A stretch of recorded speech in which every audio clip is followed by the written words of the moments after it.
I haven't even introduced the show. I'm just like, it's so great to see you. It's great to be here with you. Okay, back to our audience. Welcome, everyone. Welcome to Stories from the Core. I'm Tina Overbury, and I am from TinaO Life. I'm also the managing director at Powerhouse.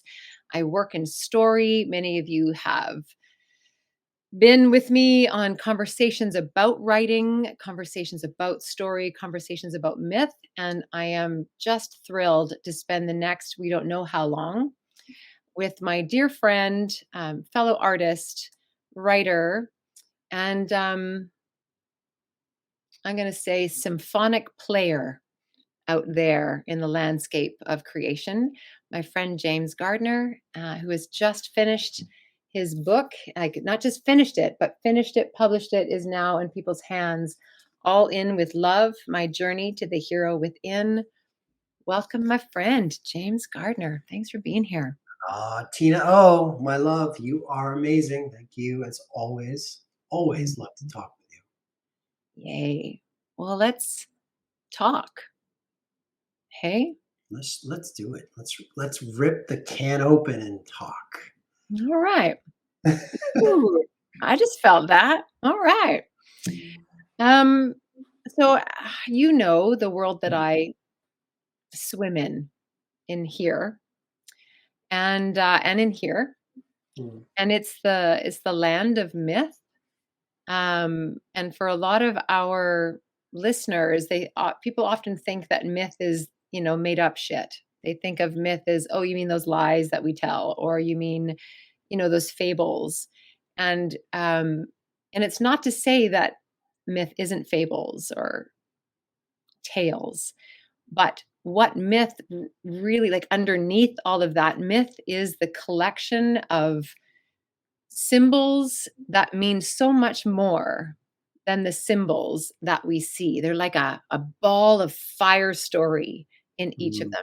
Every story can be broken down into pillars of meaning, or droplets of, like, bursts of these fiery bits.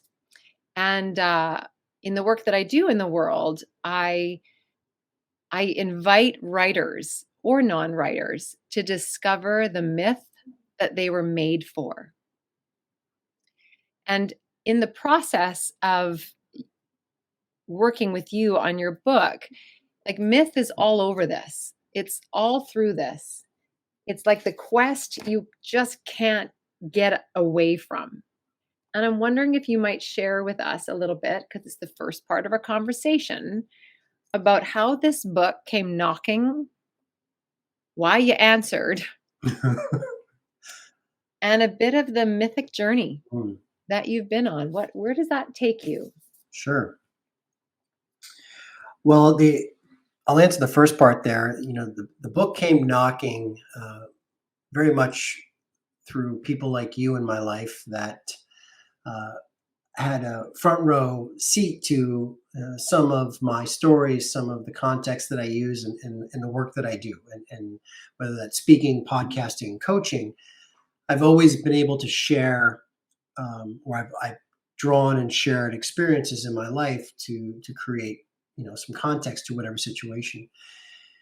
And it started to dawn on me that people's reactions were, wow. I kept hearing it. You've lived. You've lived. And as maybe as innocent or as simple as that sound, it was very profound for me, because I was at a time in my life where I lost sight of the fact that I had in fact lived. Hmm. and hearing that over, just kind of, I started to seed, and I started saying, okay, what could I do if I was to write a book about my life journey? And then in that time, this book, birthed to the world as I was going through coming out of a major, major life change. Mhm. So it seemed natural for me then to bring all of these stories and journeys, and then bring it and tie it into a thought piece for others, perhaps, to to Mhm. digest, to reflect, to self-reflect, and perhaps elevate their own path forward in life. So, it was that. It was a culmination of conversations um, and then feeling that the time was right. Sometimes I just woke up. I was like, okay, whether I had a divine channel in the middle of the night download, who knows? But it was go time. The I love as a romantic, I'm a Mhm. romantic, and so even when I hear the word myth, it gets me all warm and fuzzy because it's very much how I roll in life and have always rolled in life. The mythical quality of this book, Tina,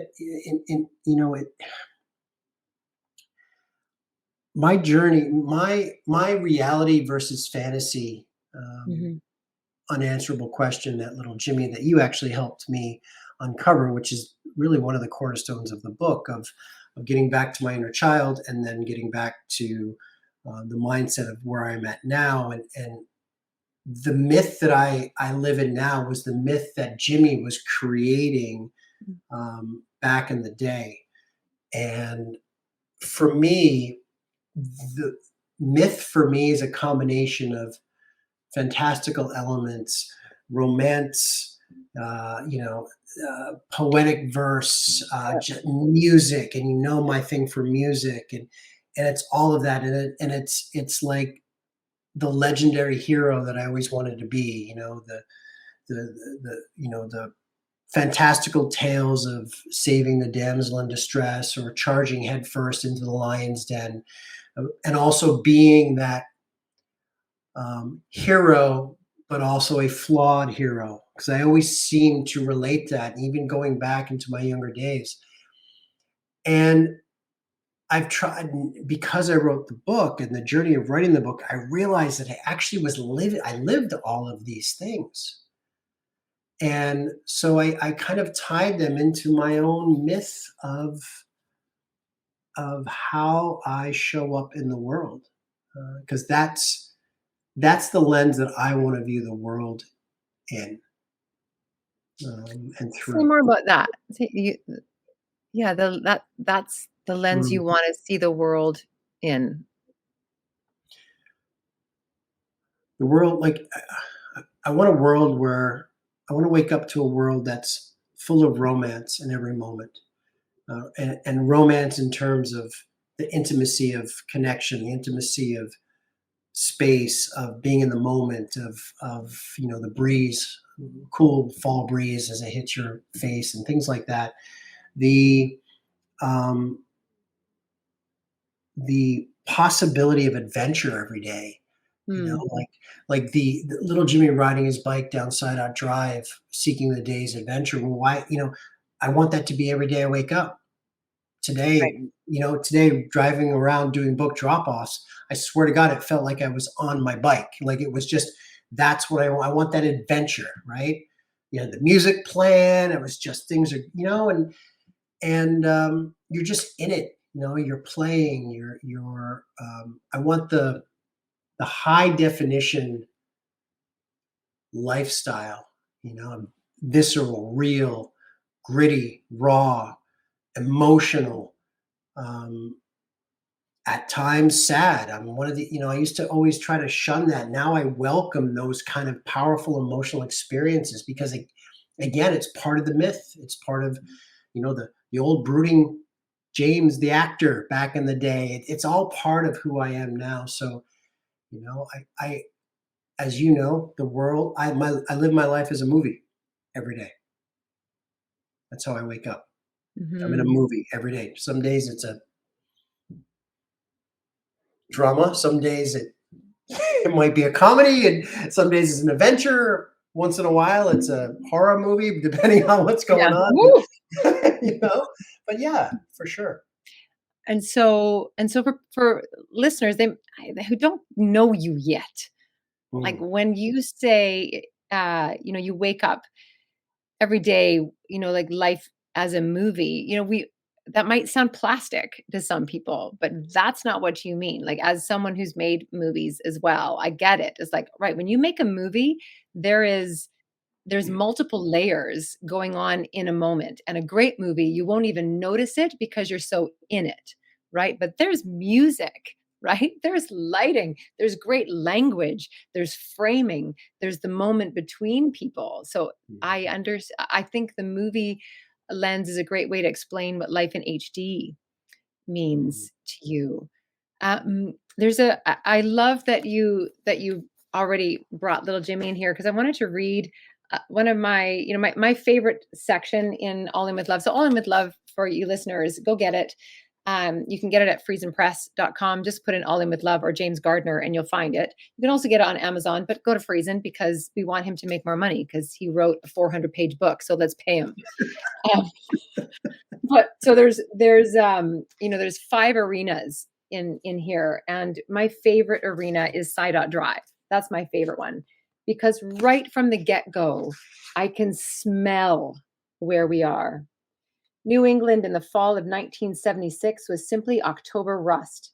It was a true kaleidoscope of sights and colors, accompanied by the fresh smell of fallen leaves, the northeast winds blowing in off the Atlantic, and the smiling faces of jack-o'-lanterns bellowing the early darkness. For little boys and girls, see, all of that sounds like normal description, but then you float this in. For little boys and girls, I'm like, ooh, where are we? For little boys and girls, it was just one day closer to lots of candy and Christmas countdown. I'm like, I can taste what it feels like to be a child in this book. The next part in here is when you describe that beautiful scene. Breathe, his mom softly whispered while attempting to mirror her son's inhalations and exhalations. I can't, Mom. I'm trying, he struggled to respond. His mother, a school teacher, store clerk, and hearer of all things that go bump in the night, would shoot up out of bed like a flash and, shimmering, briskly float into his room in her ancient nightgown to prop him up. She would begin the breath dance, as Jimmy liked to call it, softly trying to help him relax. It's so, your devotion to cinematic living comes through not just in the way that you live, and all of the ups and downs of that, which we'll also get into, but it comes through in your writing. And so when I talk about the myth you were made for, that's where I'm going. It's like, imagine if the way that you speak, the way that you kiss, the way that you work, the way that you wake up, all feels like it's in the realm that you were made to live in. And in that realm, we're born into a quest, or so says I. I don't necessarily believe there's a finish line, or that there's an accomplishment. You've got it like a bell you got to ring at the end of that quest. But I do believe that we are all invited into a quest. And I'm curious what you would share with us, because there's nothing like a book to name the quest that you're always on.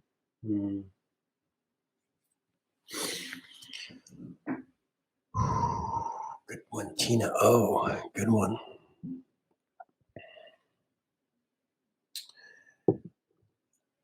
Well,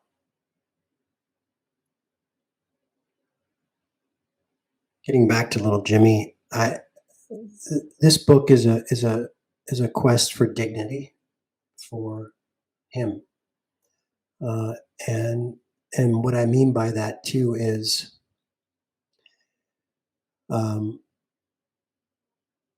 I feel I talk about in the book. I talk about there's always a doorway that we walk through at some point in our lives where we walk into adulthood, some sooner or later than others, but it happens, it's unavoidable. And when we do that, that is where we usually begin to lose the hand of our younger self.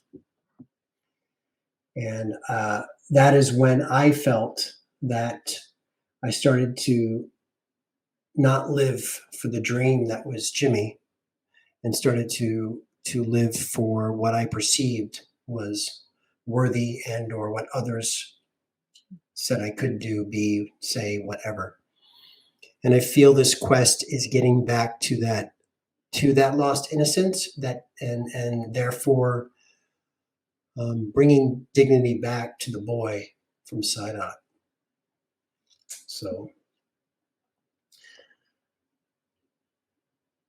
yeah, I mean that's the first thing that just popped in my head. I don't know if I could just if it's just one, but that would be a good start. Well, words don't lie, people do. Hmm. So you use the word dignity, the the dignity of Jimmy, and then you connected that to the state of being of innocence. And so what does that mean? What does that mean about your journey? Or another way to take it is, what is that? What offer are you giving your reader around their innocence and the dignity of that state? Hmm.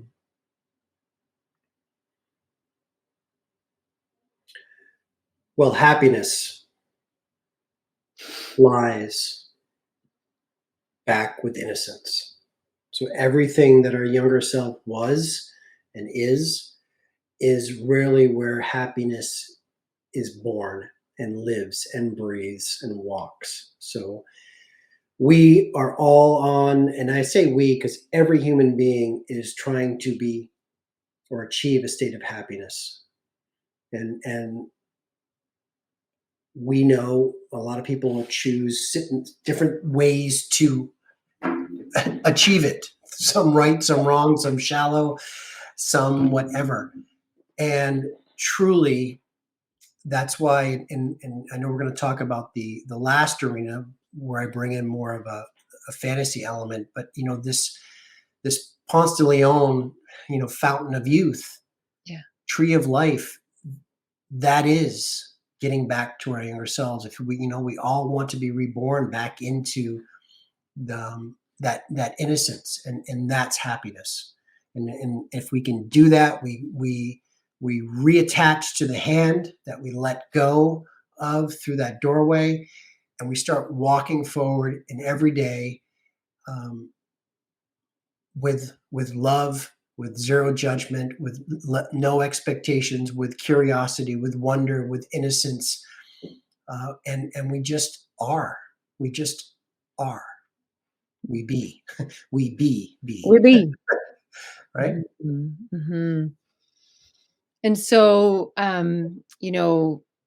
writing a book is like giving yourself exactly what you need. And Mhm. so it is called All In with Love. So was this book for you, James, a way to give yourself love? 100%. I mean, this is all in with love, my journey to the hero within. The hero within is little Jimmy and the inner child. And that inner child holds the key of self-love.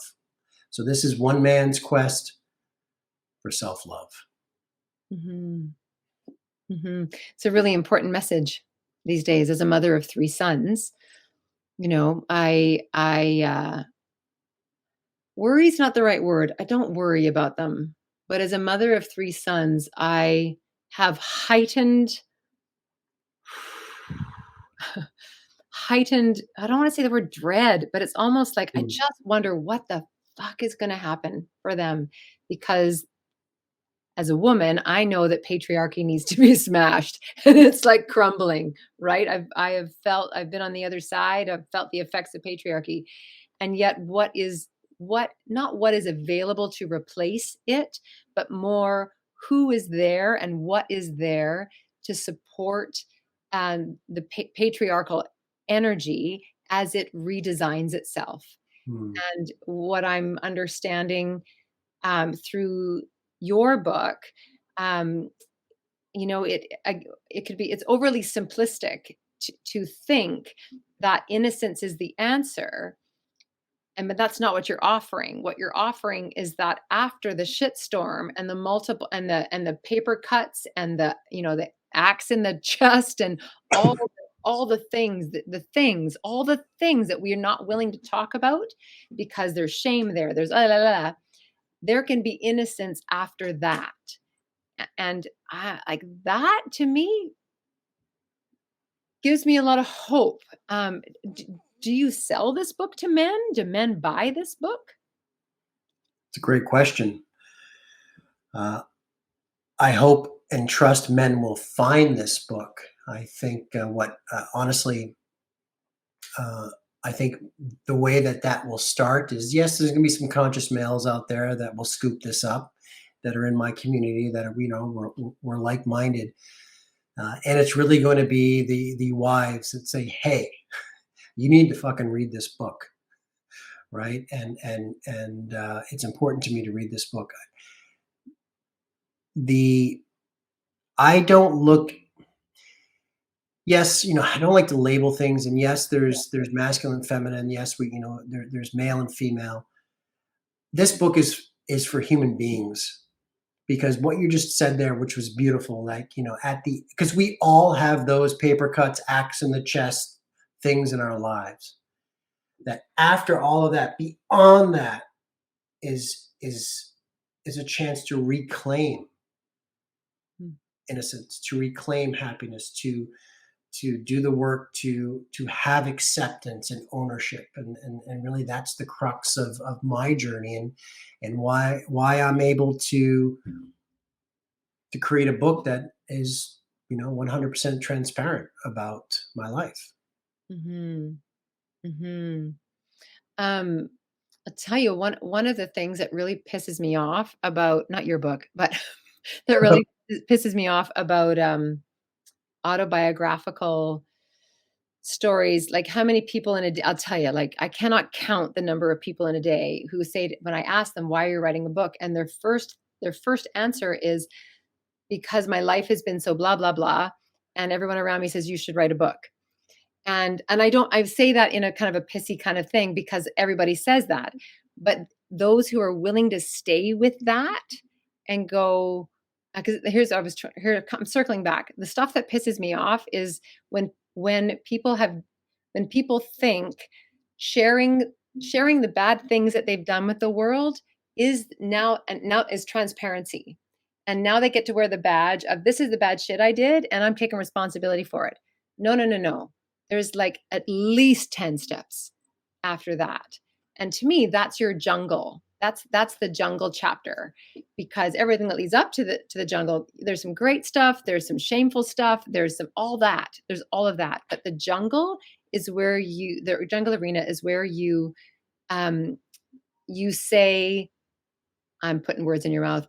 And after all this stuff, I'm still here. And who am I now? Can you share? I mean, that's my language. Can you share a little bit about, I don't know, anything you want to say about that? Because them's might have been fighting words that I just laid down about the stuff that pisses me off. So if you want to mention that, I don't know, where do you want to go? Tell me about the jungle.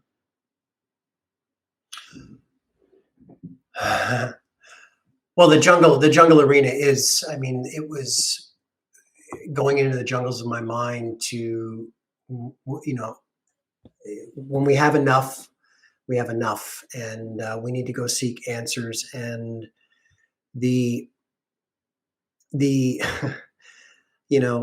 what you're talking about, that badge that people wear, which is so true. But it's like a superficial actor. It's like a fucking C or B level actor.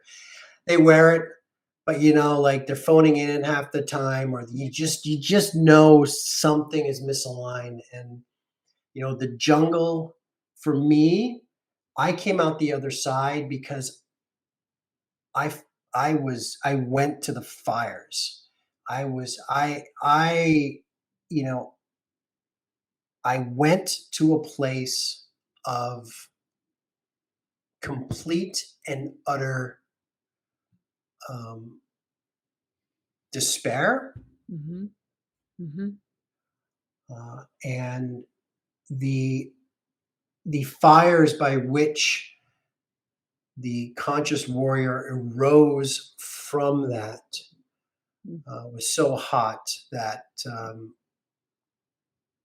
I now walk in a certain different way, a realm. Mm. I, I, I've come out. I use this. I talk about when you do the work, Tina. When the jungle in a sense, without getting into the story specifics, but the jungle is, here's a middle-aged man who goes searching for himself.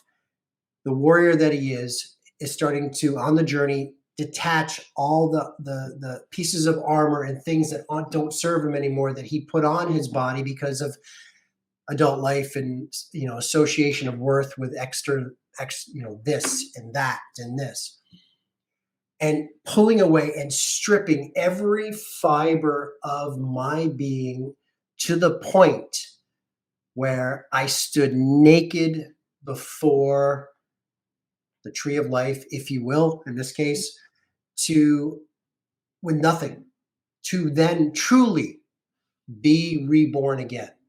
Mhm. And um, then, it's not like poof, all of a sudden you're like, woohoo. It's like, no, now you have to exit the jungle, and that takes time. And then there are all these things that, challenge you as you start to walk in your truth. And, then you have to be diligent and steadfast to then bring things back that only serve you and what you're all about now in this newfound truth.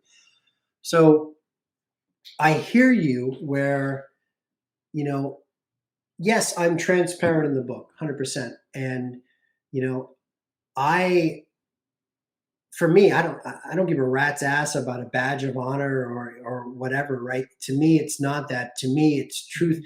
If people have true ownership and acceptance, and they do it in a way where they do the flipping work Mhm. and they walk the truth, Mhm. then he or she will be a better person, and he or she will raise others. Mm. And that is how James exited the jungle arena, and then walking forward with little Jimmy hand in hand towards whatever that next step is on the road of life. I love it. For me, you totally nailed it in terms of, like, where I was trying to, like, find the language when you said it, and you there's still 10 steps out of the jungle. I loved that. It was like, "Oh, there's still steps. There's still steps." And then you take little Jimmy was there. So, let's go into little Jimmy now, and I wanna get there in a sort of Tina O way. Um as you know, I do core story sessions with people. That's how my work arrived. Was I would hold these listening sessions with people, and over time, over about at least 200 conversations, these 12 stories arrive. And the idea that I offer is that we all have these 12 core stories within us, but one of them leads. And in a really quick conversation you and I had, I was trying to dig at yours without having a core story call, and what arrived was the with story. And it was like it was so clear in that conversation, and I forgot about it until I looked at the cover of your book, and I was like, "Oh my god, he does have the with story." Because the with story are people who frankly, and I don't mean this in a codependent way. I actually mean this in a free way. They feel more whole, more peaceful, more grounded in the with state, whether they're with someone or they have a sense of withness in their life. And again, I'm not talking about codependence because that's a whole other thing. And and people who have the with story, they also have this magical quality that when they're talking to you, you feel like you're the only person in the room. And it's not because they're, like, manipulative, and not that people don't do that, but, like, without even trying, that's the medicine that they walk through the world with. And so as I read your book and remember passages in it, and this beautiful relationship with little Jimmy, I'm wondering if you can share with us what life is like with little Jimmy walking with you, because we don't all Mm. have that with story. Like Mm. mine is the matter story. So tell us about this.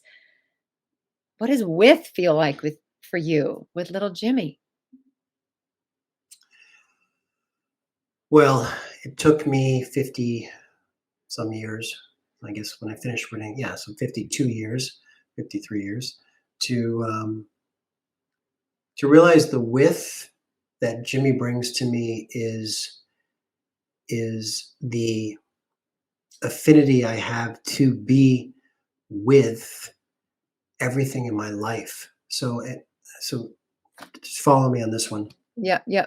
I'm in the jungle. I know. It's like, so you know, with brings me joy. And so with taking a moment and going right back to Beavertail Lighthouse in Rhode Island, sitting there in a moment's notice, I can go there, and that being with makes me happy. Walking down a cobblestone streets in New England, right, with buildings that are 300, 400 years old, that with makes me happy. So uh, I I've realized that I am a man of experiences, and those experiences are my life force, all of those. And writing this book and reconnecting to those, and the story, Mhm. it's all with moments.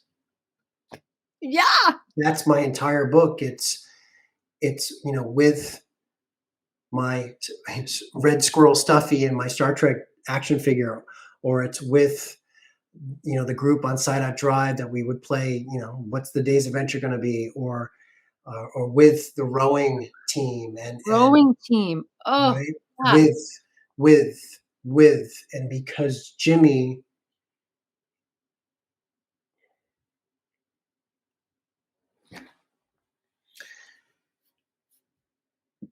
wanted to belong, so he wanted to be with.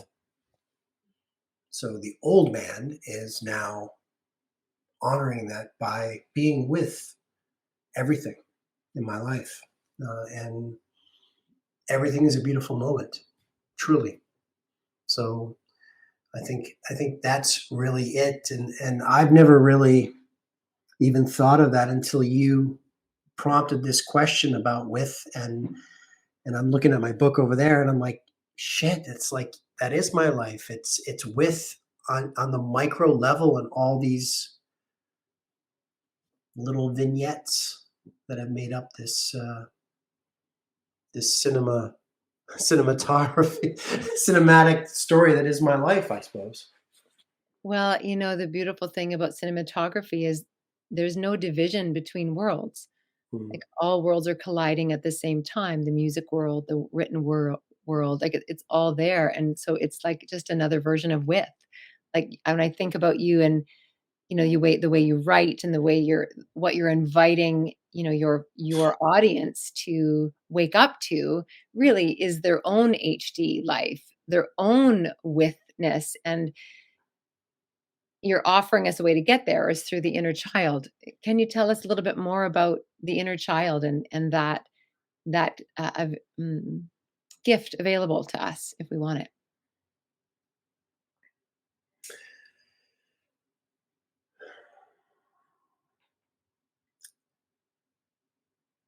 The inner child is many things, and it offers many things to us, and I, even in my book, I don't go down the trauma highway of inner child work, and even the work that I do now. I don't really deal with that. That's for someone else, and it's viable, and it's great. For me, it's about the joy that Mhm. of the inner child, and I always talk about this. I say that as adults, we all have a common denominator, and that is that we were all geniuses at one point in our life. And we all were Beethovens that were creating our own ode to joy, our own ninth symphony every flippin' day. And we can we can recapture that as adults, Mm. and we can bring essences of that ability to birth art. And truly, that's what a child does so well. They take that creative spark. We were all artists at one point in our lives, and I know you appreciate that as being an artist yourself. We were all artists, and getting back to that creative nature is such a beautiful thing for the inner child. And bringing all those elements I said before about wonder and innocence and curiosity and play, and all of that, bringing it into our adult lives, bringing it into our businesses, into our relationships, into how we want to walk in this day and age as adults. That that will only increase our units of happiness. Mhm. Mhm. Which is really, what your book is all about, and I would dare say probably everybody's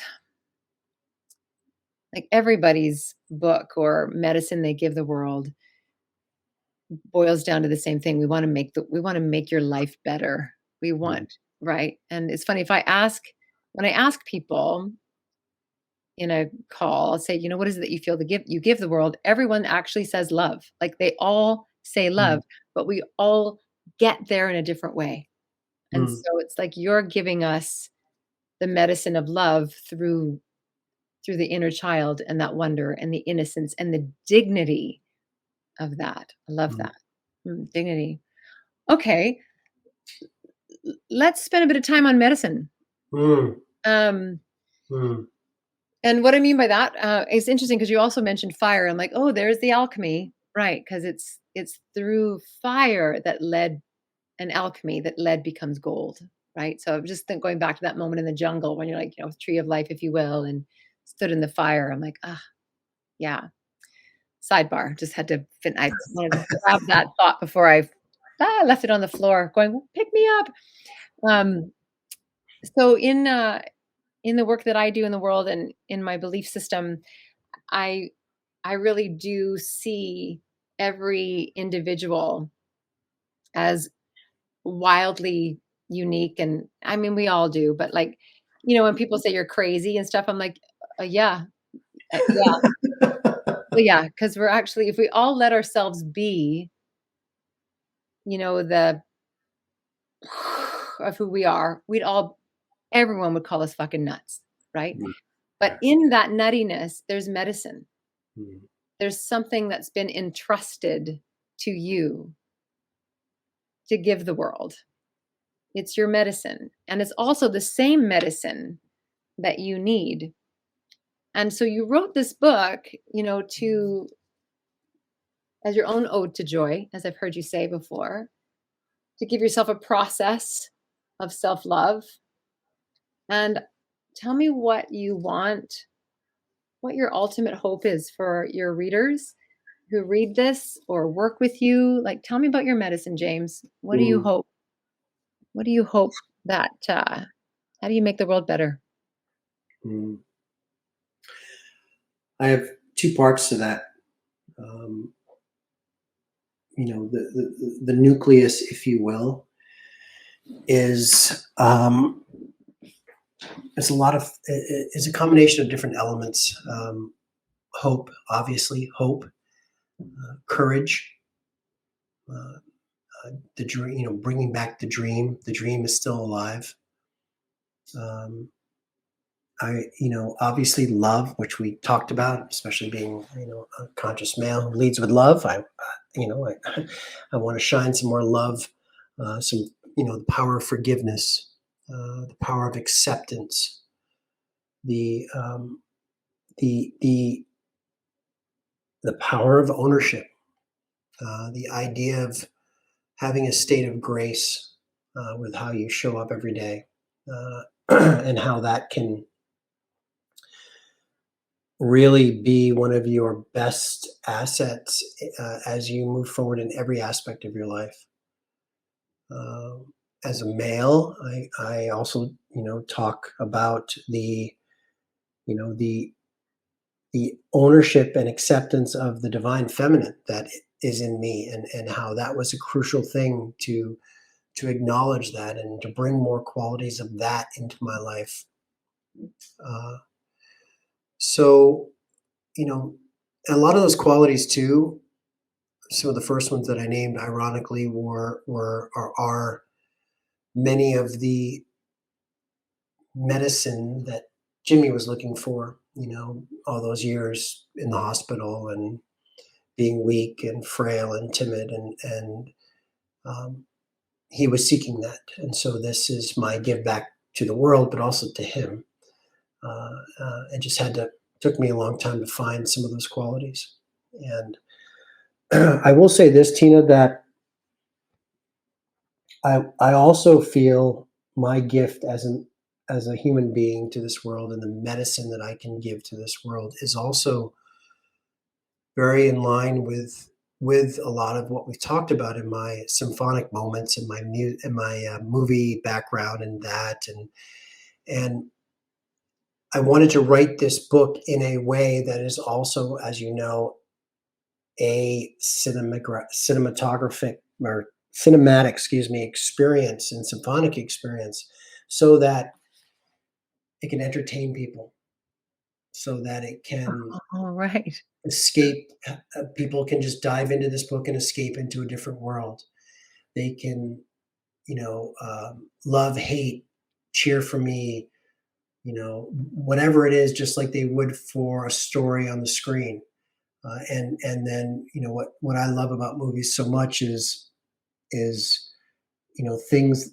I love movies that stay with me, and then I take that and I fuse that into my own life. And how do I become better, or how do I grow, or how do I respond to some of these things and have thoughtful conversations? And as my partner says, this is a book that will cause people to have detailed, heart-led conversations about their relationships, and can bring people closer together. So there's a lot of things too that I've done, that I think I've infused into the book on that kind of secondary sort of medicine that the film buff in me looks at film as medicine.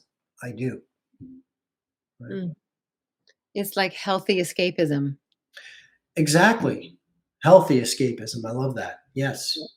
Yes. It might Right. even be, the access point of escapism. So it's like, because we're reading your book with all of the highs and lows of your story, you give us access to our own highs and lows, possibly. Yes. Yes. And that term escape, an escape, to provide an escape, it gets kind of a bad rap. And those, I understand the unhealthy escape stuff or mentality, but also it's in those escapes where growth happens and reflection happens, and there's a lot of magic that happens in that escape if we keep our eyes open. Well, the root of escape, let's be honest, it's flee for your life. Okay, fair enough. Right? Like, escape isn't supposed to be bad. Escape is, I'm running for my life. I'm not running away from my life. I'm running for, That's a great distinction. I love that. So true. and Right. your book isn't a run. Um, yeah, it doesn't have running energy. It's not fast. A lot happens, but it's a sit with book. Mm. I'm gonna be so bold to suggest that some relationship groups happen out of this book.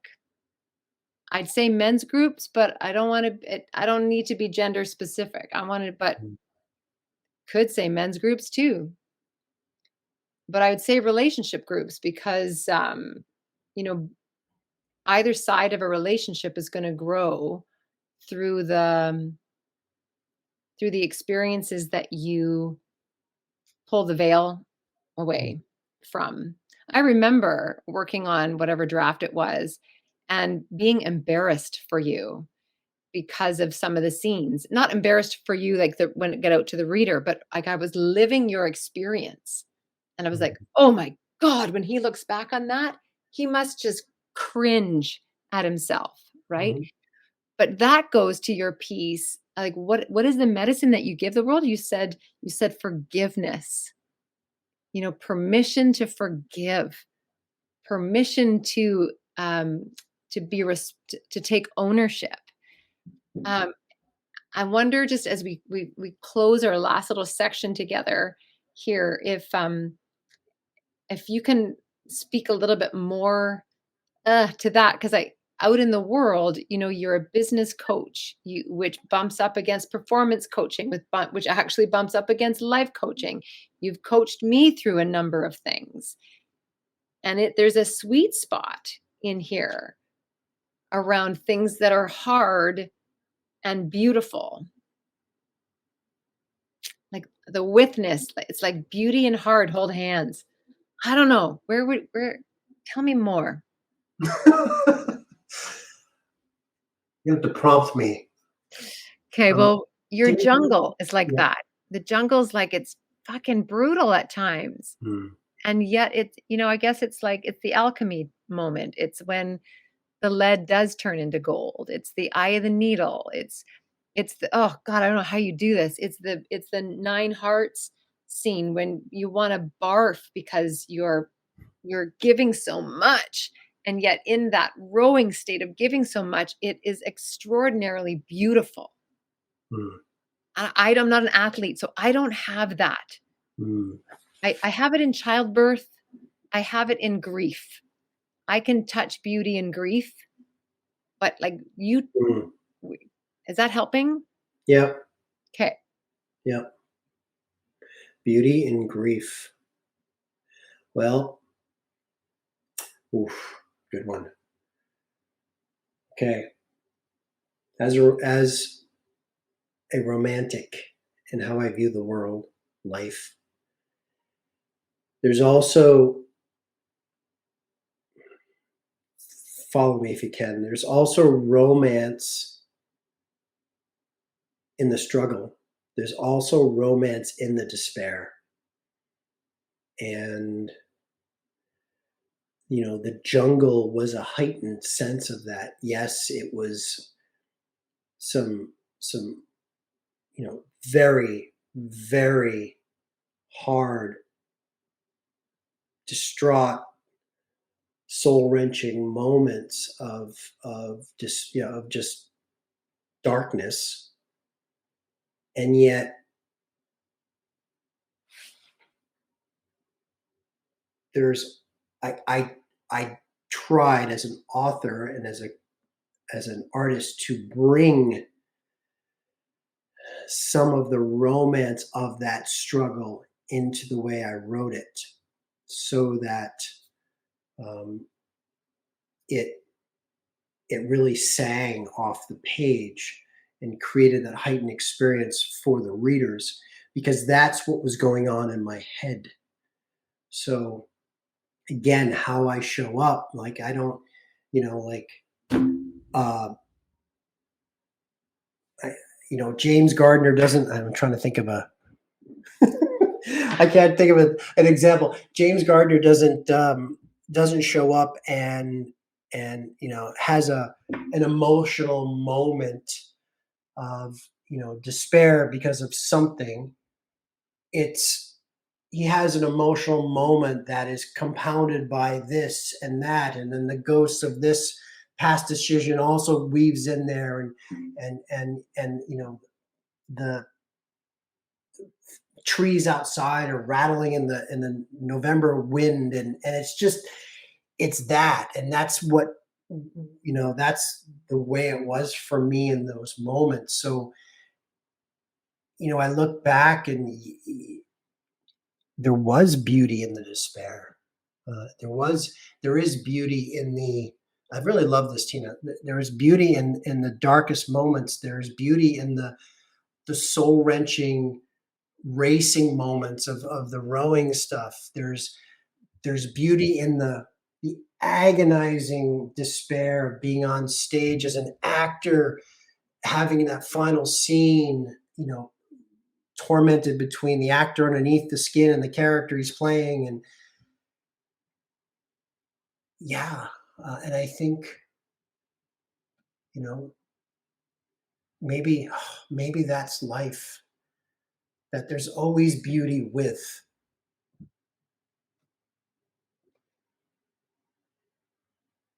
That really gets me emotional. I don't know why. Yeah, this shit happened to everybody. Everybody has their fucking Rolodex of bad shit. But what about the with beauty part? Because it's there. It's there. Well, it goes back to your unanswerable question that your book rests on. Can my fantasy life be my real life? Mm, And the answer is yes, if you're willing to live an HD life. The answer is yes, if you're willing to have beauty in all the despair and the dark colors too. mm, Yeah. I want to make sure that people know that you and I connect in this mythical landscape. You and I do that well, right? Like my mythical world is I live underwater. Like I don't even know that I'm under the ocean. I'm in an ocean that lives under the core. Like that, and my mythical landscape. There's queens and kings and velvets and fire, and so you and I have this, right? But I want people to know that you're hysterical.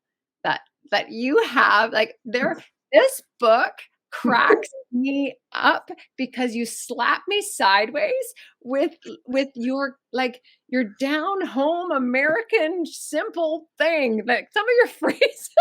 I'm like, what did there are times I'll be reading this like, did he just say that? Did. Oh my God. I just want people to know that you're a laugh that is as deep and as wild. And, we're talking about shame and grief and agony. Agony. You know, there's some really beautiful, simple, charming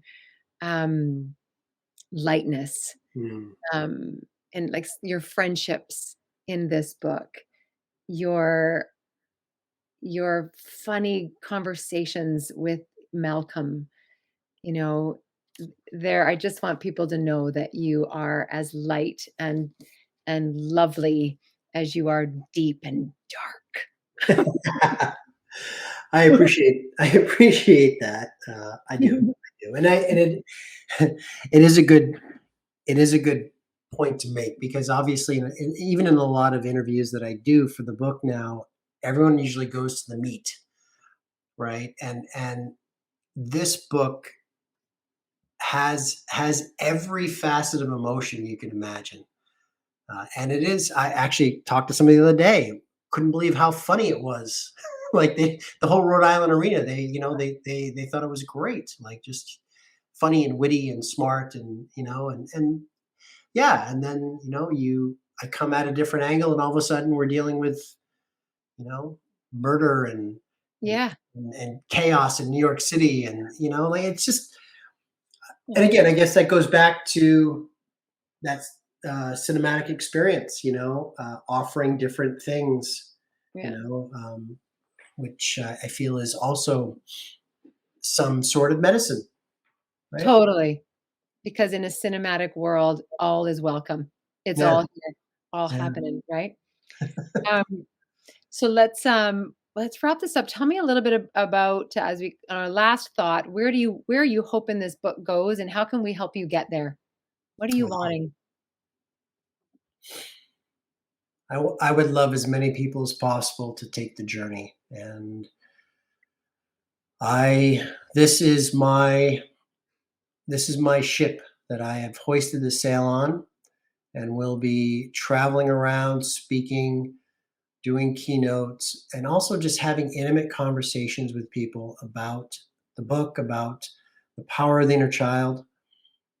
I am getting ready to go on my North American tour, which will start at the end of October, heading to the East Coast, all of New England, New York City, then taking a break over the holidays, then back to LA. I go, and then eventually to the UK as well. And I I just I truly believe, and Tina, everyone I talk to, and I've been doing a lot of interviews, everyone I talk to, everyone relates to the inner child.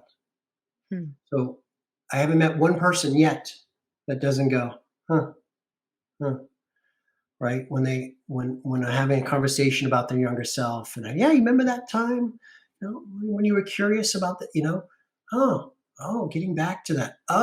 It's to me, it's something that has mass appeal, truly, the message. And so I am creating uh, an army of little so and so's that are going to follow me, and we're all going to spread this one person at a time.